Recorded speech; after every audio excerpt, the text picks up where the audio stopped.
I always thought that nothing could surprise me anymore. But what I heard that night broke me from the inside out. Wait until the end of this story to find out. I watched her walk out the front door with that oversized suitcase she barely managed to drag down the steps. She didn't look back, just climbed into the Uber, let the door shut, and was gone. Her last words before she left still echoed in my ears like a dull, mocking throb. It's a reset retreat, just for women who've lost themselves.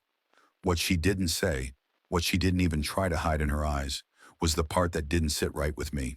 13 years, 2 kids, and the kind of shared life you build out of blood and patience.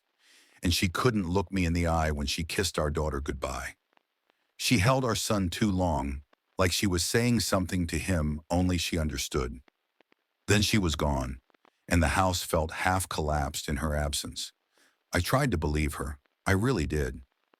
For 3 days, I stuck to the idea that maybe Mia just needed space, that maybe the slow erasure I had felt over the past year, the cold shoulder, the late work hours, the fake laughs, wasn't what I feared. But on the fourth day when Rick called, everything cracked. He wasn't even a close friend, more of a friendly acquaintance from church league softball. But he sounded strange when he said, "Hey man, you know Mia's not alone on that trip, right?" I thought he was joking, but no, he'd seen her at the airport, boarding a flight to Miami, and she wasn't with a group of women in yoga pants and self-help books. She was holding hands with some guy, laughing like she didn't have 2 kids and a husband at home. I didn't react right away. I didn't throw anything or scream. I just stood there in the living room, staring at our wedding photo, the one we took in Sedona, with the red rocks behind us and the sky so clear it looked fake. I texted her, hands trembling in a way I hadn't felt since my father died. And when she finally replied, it wasn't even a lie that tried to soften the blow. Just 6 words. "It's not what you think. Stay out of it." That line buried something deep in me. The kind of pain that doesn't howl. It settles in your spine and makes everything heavy. I couldn't sleep. I couldn't eat. But I could think. And that night, around 2 a.m., I found myself digging through the closet for her old laptop. She hadn't used it in months, maybe years, since she got the new Mac. But the thing booted up like a charm, and when I opened the browser, it was like opening a casket full of everything she thought she had buried. There were emails, hundreds, some of them dating back nearly a year, messages laced with giggles and emojis and phrases like, "I feel alive when I'm with you," and "he wouldn't understand." My name, he. That's all I was in those messages. I found folders with dates labeled by weekend trips. Inside them, photos and videos. Hotel rooms, candlelit dinners, beach walks at midnight. Miami, Phoenix, even one from San Diego. Places we never went together. Places she was exploring with someone else. Then came the bookings, all under her name. Hotels, flights, and one particularly expensive dinner for two.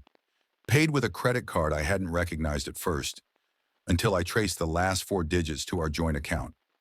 I wanted to destroy something. Anything. My fingers twitched toward the nearest object on the table. A ceramic vase we bought in New Orleans on our anniversary. But I stopped myself. I realized right then that rage was exactly what she expected from me, and I wouldn't give her that. Instead, I opened a notepad, cleared my head, and started typing out a list. Just 4 lines, 4 steps. First, lawyer. Second, finances. Third, custody. I hesitated after that third one, the kind of pause where the air seems to vanish from the room. Then I typed a fourth. 4, she gets nothing. From that moment, I was no longer the husband, no longer the man begging for a reason. I was a blueprint. I was focus and silence and cold steel. I didn't tell anyone, not even my brother, who would have jumped into his truck and driven 3 states over just to flatten the guy's face. I didn't tell my mother, who always sensed Mia's chill beneath the smile. I told no one, because some betrayals don't deserve a crowd, they deserve precision. The next morning I called an attorney, a calm man named Robert Wynn, who sounded like he'd handled enough broken homes to speak like a surgeon instead of a counselor. I gave him everything, the messages, the screenshots, even the dinner receipts. He didn't flinch, just nodded like he'd seen this script play out 1,000 times before, and told me what to do next. Meanwhile, I started watching our accounts, tracking the bank transfers. There was a name that kept popping up, Jay Ricci.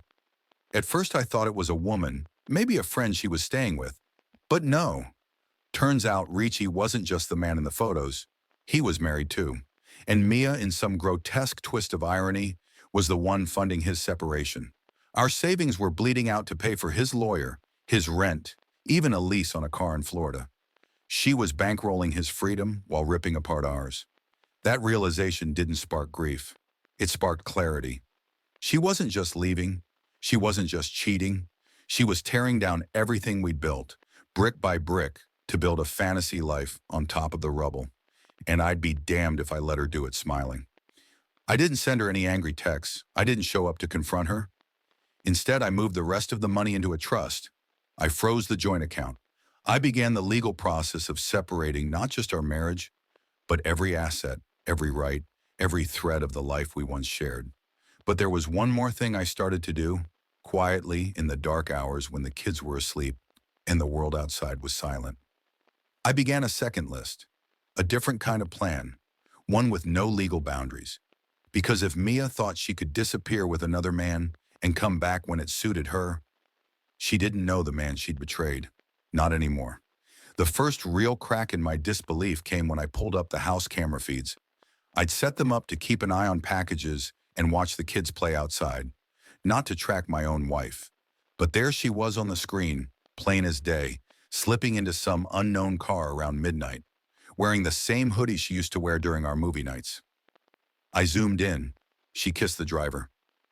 It was him, Ricci, the same guy from the airport photos, same smug half grin, same cheap-looking leather jacket. My stomach turned. She hadn't just lied. She desecrated our home like it was nothing. I clipped the footage and backed it up in 3 places: USB, cloud, and offline drive. Every instinct in me wanted to scream, but instead, I just moved methodically. These weren't just videos. They were proof. They were armor. And with every file I saved, my grief got buried under something sharper. I spent that night going through her laptop again, but this time I dug deeper. I opened email folders she probably hadn't touched in a year. That's where I found the old threads between her and a friend, Kelsey. I barely remembered her, just some loud woman who drank too much wine and talked like a life coach. The emails were poison. If John keeps acting like a roommate, I'll find someone who makes me feel alive again, Mia had written. Another one said, I've been talking to this guy Ricci on Instagram. He's wild. We're meeting next weekend. That was dated 15 months ago. 15 months she'd been feeding me this lie, while I was home fixing her broken sink and making pancakes for the kids. Once I saw that, I stopped wondering if she'd ever loved me the same in the last year. She hadn't. She had already left me. She just forgot to move her body out of the house. I met with my lawyer again that week. The man barely blinked as I laid out everything. Videos, emails, bank statements, text backups. He told me we had a golden case. Divorce was the obvious step, but we were also freezing assets, prepping for a custody battle, and making sure Mia walked away with nothing. He advised patience, said we'd serve her when she returned. So I waited, like a soldier who already knows the war is coming and just wants to make the first shot count. Then she came back. Middle of the afternoon, rental car in the driveway, sunglasses bigger than her damn face. She waltzed into the house like it was still hers. Didn't even knock. Didn't even look at me when she said, I just needed to find myself. As if that erased everything. I didn't answer her. Just walked to the counter, slid the envelope toward her, divorce papers, photos, screenshots, and on top, a printed transcript from one of her voice messages to Kelsey. If John can't handle it, I'll find someone better. Her face dropped. All the tan she brought back from Miami seemed to evaporate right there in the kitchen. She opened her mouth to speak, but I was already done listening. You have 72 hours to respond through your lawyer. Don't speak to me. Don't speak to the kids. I didn't need to yell. I didn't need a fight. I walked away while she stood there frozen, finally realizing she didn't own the narrative anymore. That night I slept harder than I had in months, not because I was healed, but because the shift had begun. She thought she could burn down my life and walk away clean. But I wasn't just coming back from this. I was about to make sure she never forgot what it cost. And I had barely even started. 3 days passed without a word from her. No lawyer, no response. No screaming fits or fake tears. It was eerie, like the calm before a storm I knew was already forming out of sight. I didn't trust it. Mia had never been one to go quietly. And sure enough, on the fourth day, I got the call from the elementary school. The principal sounded tense.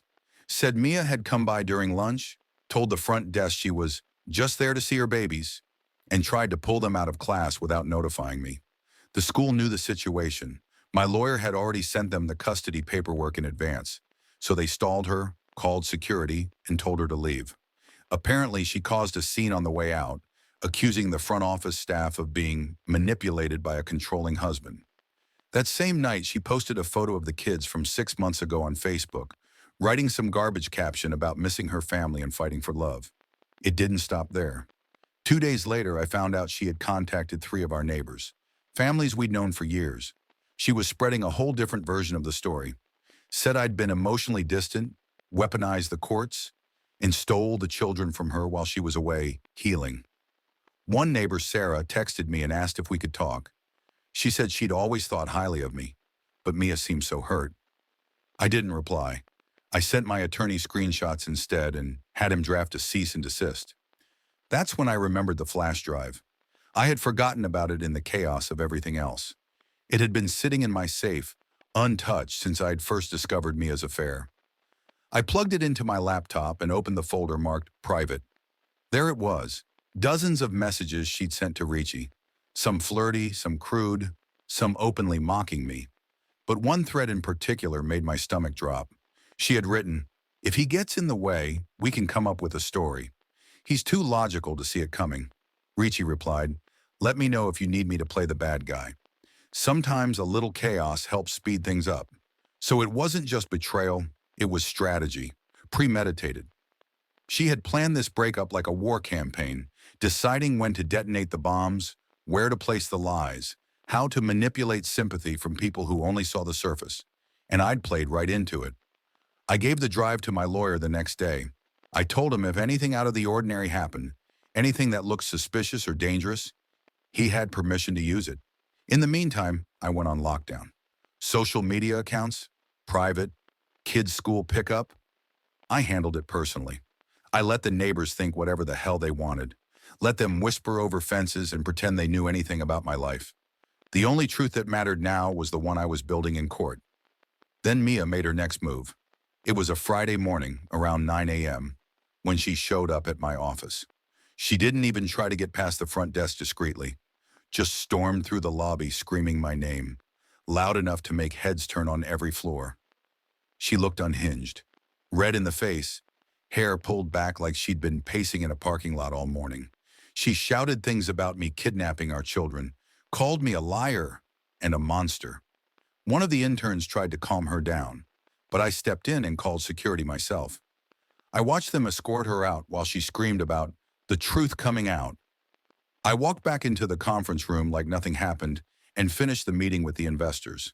But something inside me shifted. I had expected rage from her, maybe even some pathetic attempt at reconciliation. But this erratic spiral, was new. She was losing control, and she knew it. That afternoon, my lawyer called. He said her legal team had finally responded, but their counteroffer was laughable. She wanted joint custody, half of the assets, and a compromise on the house. I almost laughed when I heard it. Compromise? She'd burned every bridge she ever walked across, and now she thought she could negotiate from the rubble? We declined without hesitation.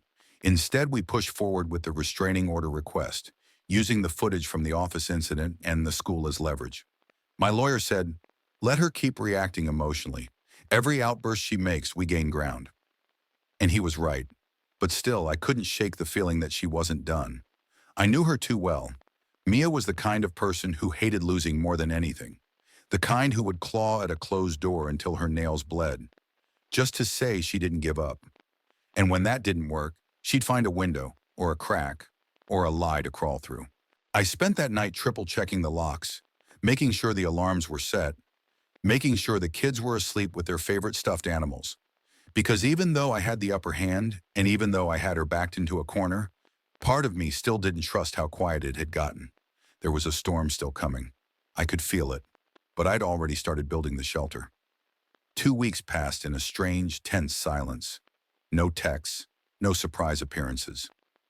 Mia had vanished from my day-to-day, but that only made me more suspicious. She never surrendered quietly. I knew she was either regrouping or plotting her next move, and it didn't take long to find out which. The first sign came through a fraud alert. Someone tried opening 2 lines of credit in my name. I didn't need a detective to figure it out. Mia had memorized half my information over the years. I reported the attempts immediately, froze all accounts, and flagged everything she could possibly use. I told the bank I wanted to press charges. They took it seriously. But that wasn't her only play. The same day, some garbage blog published an article throwing shade at a local entrepreneur abusing the legal system to steal custody. It never mentioned my name, but it painted me clearly. Too clearly. A few lines had come straight from our private court filings. I traced it back to one of Mia's friends, Kelsey, who had recently connected with the blog's editor. It was a setup designed to make me look like a heartless manipulator while Mia played the victim. My lawyer moved fast. A cease and desist went out, along with documents proving defamation. The blog folded almost instantly. No apology, no retraction, just gone. He told me, the more she lashes out, the easier this gets in court. But that didn't mean I could relax. I tightened security again, closed every financial gap, and moved half of our old emergency fund into a locked trust, untouchable and saved for the kids' future. She wasn't getting a cent.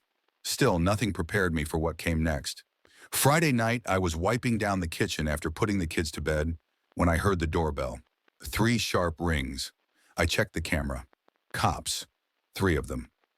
They said someone reported a domestic disturbance. Yelling, kids crying, possible violence. I stood there in disbelief while they stepped inside. Everything was calm. The kids were asleep. I showed them home security footage from the entire night. Not a sound. One of the officers said quietly, "We see this a lot in custody fights. Someone wants to cause trouble?" I didn't need confirmation. I knew it was Mia. That moment flipped a switch in me. She wasn't just playing dirty. She was willing to put me in handcuffs. Maybe worse, just to create a new narrative. I didn't sleep at all that night. I sat in the dark with a bat across my lap, watching the security feed. The next morning, I walked into my lawyer's office and laid everything out. Police report, blog screenshots, fraud attempts. We escalate, I told him. Not just civil anymore. This was turning criminal. He agreed. A restraining order was now officially in motion. Mia hadn't just crossed a line. She'd erased it. The restraining order was approved and served within 48 hours. We had it delivered to Mia's last known address, a small, overpriced rental above a barber shop in a rundown stretch of town. She didn't answer the door, but the building manager confirmed she was still around, usually out late and looking like someone who hadn't slept right in weeks.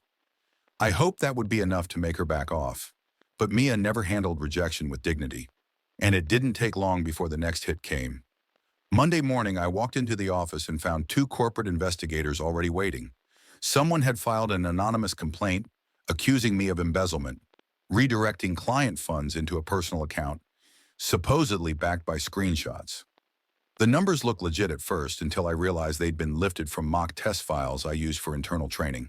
It was clearly manipulated, and the only person who would have even had access to that kind of material years ago was Mia. IT cleared me within a day, but the damage lingered. People looked at me differently. Not all of them said it, but some were clearly wondering how much of the story had truth. That night, I picked up the kids and found a folded note in my daughter's backpack. One line written in a rushed, shaky hand. "I miss you. I'm still your mom." No envelope, no name. My daughter said a woman with big sunglasses gave it to the teacher, claiming she was an aunt. I knew immediately. I drove straight to the school and demanded to see the security footage. There she was, Mia, sliding the note across the desk before slipping away like a ghost. She had violated the restraining order. Again. My lawyer filed a report, adding it to the list. At this point, even the judge would start seeing a pattern. But still, she didn't stop. And what came next proved she wasn't finished hurting people. She was just getting started. That Saturday, I took the kids out to a park for a day hike. We needed time away from the noise. No lawyers, no paperwork, just quiet trails and open sky. It worked until we got home. I saw the front door cracked open before I even pulled in. I told the kids to stay in the truck. I walked in slow with my sidearm drawn from the center console. No one inside, but everything had been touched. Clothes dumped, dresser drawers ripped, a family photo face down on the floor, and in the wall above the bed, carved in deep, uneven strokes, "I will not lose." Cops came and took fingerprints, but I knew they'd find nothing. She'd worn gloves. It wasn't theft. It was a warning. And that night, I sat up in the dark, my hand on the gun, listening to every creak in the house. Not scared, just prepared. Because she was no longer just acting desperate. She was becoming reckless. And recklessness gets people hurt. The next morning, my lawyer called. Mia had filed another motion, this time to challenge the custody ruling again. New attorney, bigger strategy. She wanted a forensic evaluation of the kids, psychological interviews, a full reversal of the court's decision. She was aiming to tear up everything I'd rebuilt, starting with the people I loved most. And for the first time, I realized she wasn't trying to win anymore. She was trying to burn it all down. The court hearing was scheduled 3 weeks out, 3 weeks to prepare, 3 weeks of paperwork, strategy calls, and trying to keep my kids shielded from the storm gathering just outside our door. Mia's new lawyer, Jeremy Flanagan, came with a reputation, high-profile reversals, aggressive tactics, a specialty in dismantling unstable narratives. That's how they painted me, as emotionally erratic, financially manipulative, and alienating the children.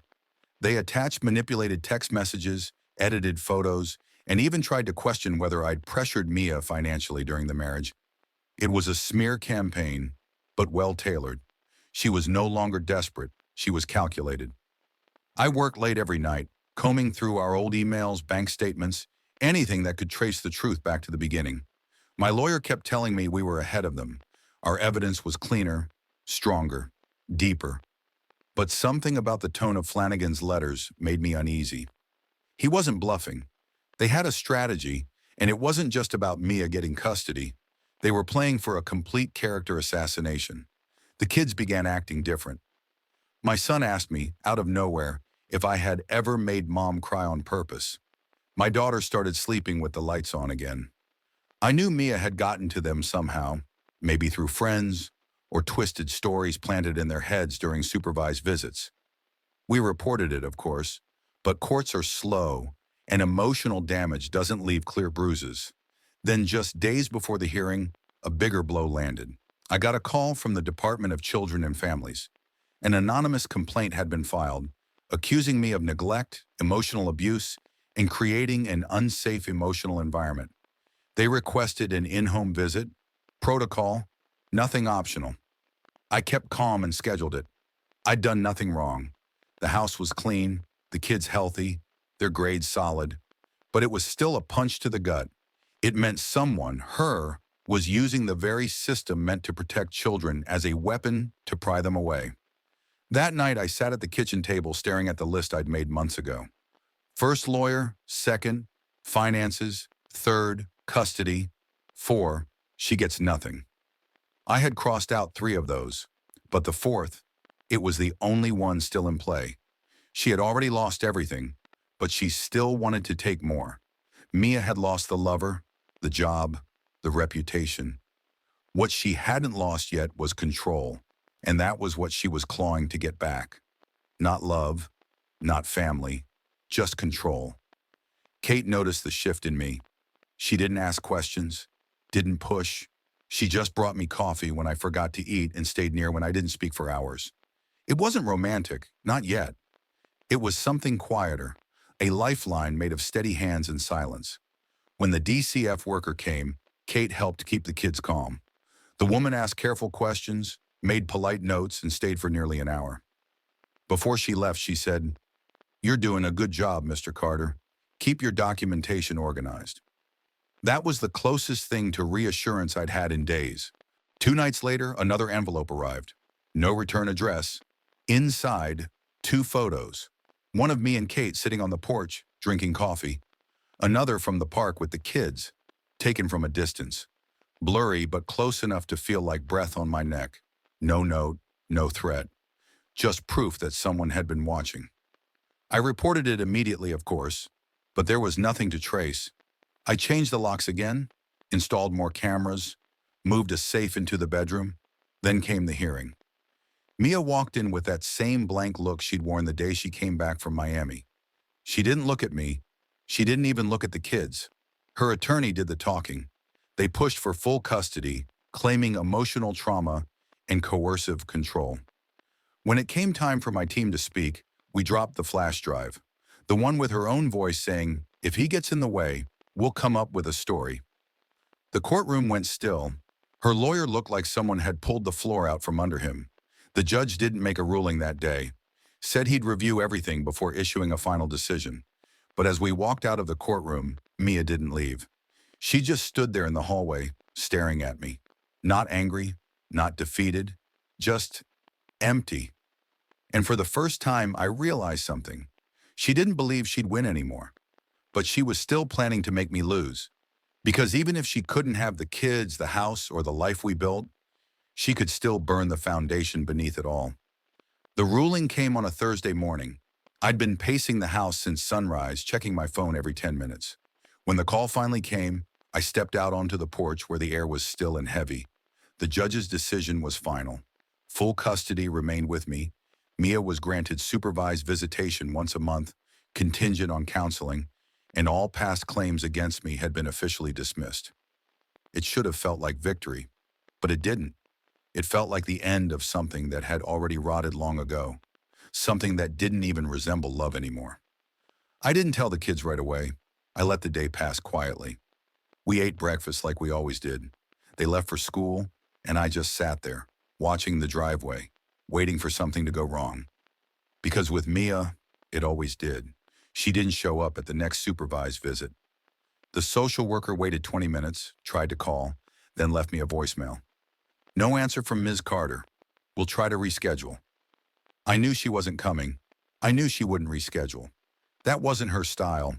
Mia wasn't the type to ask for something twice. If she didn't get what she wanted, she found a different door and kicked it open. A week later, I found the cameras disconnected. She'd been on the property again. That was the only explanation. No footage. No alert. But one of the garden gnomes, my daughter's favorite, the one she painted herself, had been smashed on the lawn. Just enough to make a point. I called it in, and the police added it to the log, but without evidence, it was just another dead report, another shadow in the woods. Then came the email. Not from her, from a burner account. No name, no greeting, just one file. It was a screen recording, my daughter crying during one of her therapy sessions, saying she missed her mom, saying, "Dad's always tired," and "he doesn't smile like he used to." Mia had somehow gotten hold of a private medical file and weaponized it. She wasn't trying to take the kids anymore. She was trying to poison the time we had left. I didn't show the kids. I didn't let them see the rot still clinging to the corners of our lives, but inside something hardened. I forwarded the video to my attorney, along with a single sentence: "Use if necessary." It was the last piece of ammunition I ever planned to load. Another month passed and Mia disappeared completely. No messages, no sightings, no attempts to contact the kids, not even on birthdays. I didn't ask questions. I didn't search. I knew people like her didn't vanish. They just regrouped, waiting for the next weakness to show. But that time never came. Because I stopped looking over my shoulder. I stopped flinching when the phone rang. And slowly, life started feeling like mine again. Kate and I didn't rush anything. We didn't need to. She was there when the kids cried after school, when my hands shook after late-night calls from blocked numbers, when I woke up drenched in sweat from dreams where Mia stood at the foot of my bed, whispering things only I could hear. She didn't try to fix me. She just stayed. That was enough. One evening, the kids were in the yard. My son chasing fireflies, my daughter digging up space for a new garden bed, And I sat on the porch with Kate beside me, a cup of black coffee in my hand, hers still steaming beside mine. The sun was setting slow, warm against the trees, and for the first time in over a year, there wasn't a single thought in my head except, this is mine. I survived this, and I had. Mia didn't burn everything down because I never gave her the match. Every time she tried, I stood between her and the kindling, not with vengeance, not with hate, but with stillness. She thought rage would tear me apart, but it didn't. It made me sharpen. In the end, she didn't lose because I beat her. She lost because she tried to destroy the one thing that couldn't be replaced, the truth. And me? I let her burn because she lit the fire herself. That's all for now, folks. Thank you for being with me today and listened. And if you liked my story, please subscribe, hit the like button, and comment below what you think about all this and what would you do if you were me. Also, don't forget to check my other stories in description below.